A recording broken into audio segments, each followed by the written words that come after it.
গোপালগঞ্জের কোটালীপাড়া উপজেলার তীরমুখী বাজারে পানি উন্নয়ন বোর্ডের জমি দীর্ঘদিন ধরে দখল করে ব্যবসা বাণিজ্য চালিয়ে আসছে স্থানীয়রা।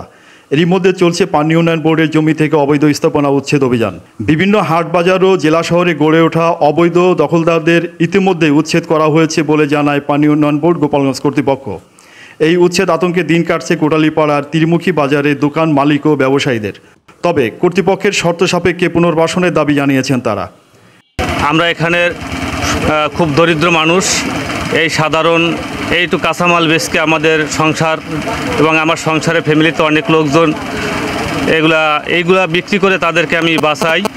আমি সরকারের কাছে বিনীত অনুরোধ রাখি তারা যেন এই উচ্ছেদটা আমাদের না করে। আমি এই রুটি বাজকে আমার সংসার চালাই, ঠিক আছে। তারপরে আমি যাতে সরকার আমাদের পুনর্বাসন করুক। আমার নাম কেশব তালুকদার, আমি এই তীরমুখী বাজারের সভাপতি। আমরা বিগত কিছুদিন যাবৎ আতঙ্কে আছি যে গোপালগঞ্জে উচ্ছেদ অভিযান চলছে পানি উন্নয়ন বোর্ডের। স্থানীয়রা জানায় 90 দশকে ভূমি মালিকদের কাছ থেকে এই জমি অধিগ্রহণ করে নেয় পানি উন্নয়ন বোর্ড। সেই জমির উপরেই তৈরি হয় বেড়িবাঁধ। অনেকে অধিগ্রহণকৃত জমির ক্ষতিপূরণের টাকা পেলেও কিছু জমির মালিক এখনও টাকা পায়নি বলে দাবি করেন। দশকে আমাদের এই ভেরিবাঁধ হয়েছে, বিভিন্ন জায়গা জমি সরকার এখানে একর করে নিছে। আমরা অনেকে একরের টাকা পেয়েছে, আমরা এখনও একরের টাকা পাই নাই।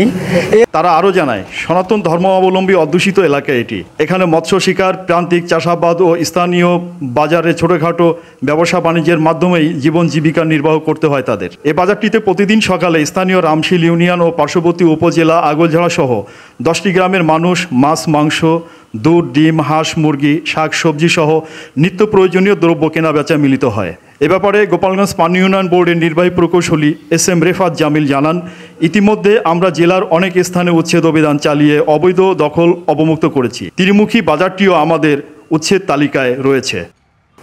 গোপালগঞ্জে পানি উন্নয়ন বোর্ডের যেসব জায়গায় অবৈধ দখলদার রয়েছে ইতিমধ্যে সেগুলোর তালিকা করা হয়েছে।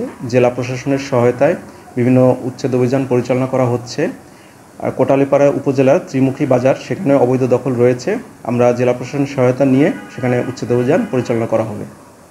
এখানে প্রায় 1.5 শতাধিক দোকানপাট রয়েছে। দোকান মালিক, ব্যবসায়ী এবং প্রান্তিক জনগোষ্ঠীর যে সমস্ত ব্যবসায়ী আছে তারা তাদের জীবন জীবিকা এখান থেকে নির্বাহ করে থাকে।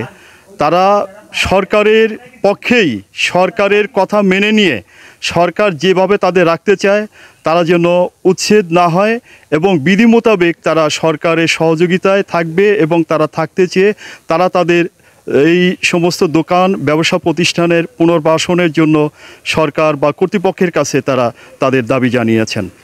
চৌধুরী হাসান মাহমুদ, তীরমুখী বাজার, কোটালীপাড়া, গোপালগঞ্জ।